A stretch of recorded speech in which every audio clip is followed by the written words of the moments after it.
की असणारी माणसं तुम्ही केलेले काम हे निश्चित गौरवास्पद आहे, म्हणून तुम्हाला पुरस्कार मिळतो. असंच कार्य आपल्या हातून सदैव घडत राहावं. समाजसेवा ही ईश्वर सेवा अंगी बाळगून आपण समाजाच्या उपयोगी आलं पाहिजे. जो दीन दलित पददलित सर्वसामान्य माणूस जो त्याला रोजीरोटीच्या पलीकडे कुठलंही ज्ञान नाही, तेव्हा जेव्हा ज्याला अडचण पडते त्यावेळेस त्याच्या अडचणीमध्ये जो मदत करतो तो ईश्वरापेक्षाही मोठा आहे, असं माझं वैयक्तिक मत आहे. मजबूरी का नाम महात्मा गांधी हम कहते हैं, लेकिन जो मजबूरी में आदमी होता है वो मजबूरी की उसकी मजबूरी दूर करना ये हमारा फर्ज है, और वो फर्ज निभाना हमारे सबका कर्तव्य है. और ये कर्तव्य हम निभाते समय कुछ भी दिल में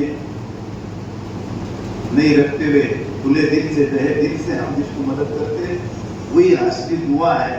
हम जाते कुरान शरीफ पढ़ते, कोई गीता पढ़ता, कोई बाइबल पढ़ता, लेकिन बाहर आने के बाद में मेरे को 10 रुपये कौन देता ये सोचता, वो पढ़ने में उसको कोई मायने नहीं रखता. मैं ऐसा इसलिए हम जितना बाइबल गीता पे कुरान पे हम जितनी श्रद्धा रखते उतनी ही श्रद्धा हम दैनंदिन जिंदगी में जीते समय गरीबों को मदद करने की जो हम ताकत रखते हैं वो भी उसके पढ़ने के बराबर की लागत है, मुझे ऐसा लगता है.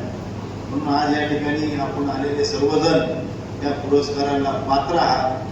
आपल्या हातून अशीच निरंतर समाजाची सेवा घडत राहावी आणि आपल्याला असेच पुरस्कार भविष्यात आज महाराष्ट्र गौरव पुरस्कार मिळतोय, पुढच्या वर्षी तुम्हाला ऑल इंडियाचा पुरस्कार मिळावा अशी शुभेच्छा मी तुम्हाला या निमित्तानं देतो.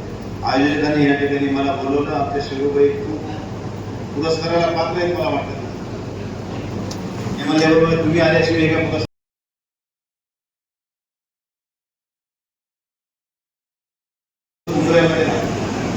आजची यात्रा तर बऱ्याचदा करून आले, पण हर रमजान में उम्र में जाते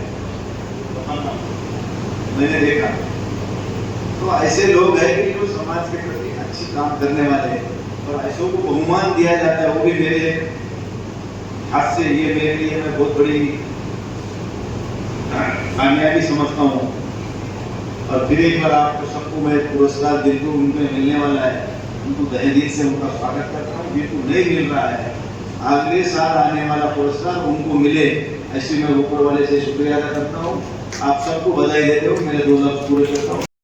मदरसामध्ये मी कुरान लेक्चर देत असतो, वो कोई मदद नहीं सिखाता आपस में बैर रखो, कोई मदद नहीं सिखाता है. अरे तुम हर धर्म की किताब पढ़ो, मोहम्मद के पैगंबर क्या बोले, हर आयत में क्या बोले.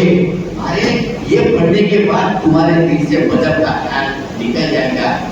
वो एक गुरदास साहब का शेर ना, शुक्र है परिंदों को उनका मजहब का पता नहीं, शुक्र है परिंदों को उनका मजहब का पता नहीं, वरना आसमान में भी खून की बारिश हो जाती थी, वरना आसमान में भी खून की बारिश हो जाती थी.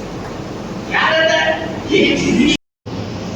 आदरणीय भगवानरावजी वाघमारे साहेब, या सोहळ्याला अजून उपस्थित असलेले आमचे सहकारी परम मित्र, ज्यांना 178 केंद्रीय व राज्यस्तरीय पातळीवर मिळालेले पुरस्कार आणि महाराष्ट्र भूषण या पुरस्काराने सन्मानित झालेले आदरणीय इंजिनियर आर.डी. मगरजी, आमचे दुसरे परम मित्र काँग्रेस पक्षाचे ज्येष्ठ नेते, आंतरवेळी चित्रपटाचे निर्माते दिग्दर्शक तथा अभिनेते आमचे मित्र आदरणीय बाप्पा मास्टरजी, या सोहळ्याचे निवड समितीचे अध्यक्ष, काँग्रेस पक्षाचे सिनियर नेते, ग्राहक संरक्षण सेलचे काँग्रेस जिल्हा अध्यक्ष कदीरलाल आसमीजी, दुसरे आमचे सहकारी माथाडी कामगार सेलचे जिल्हा अध्यक्ष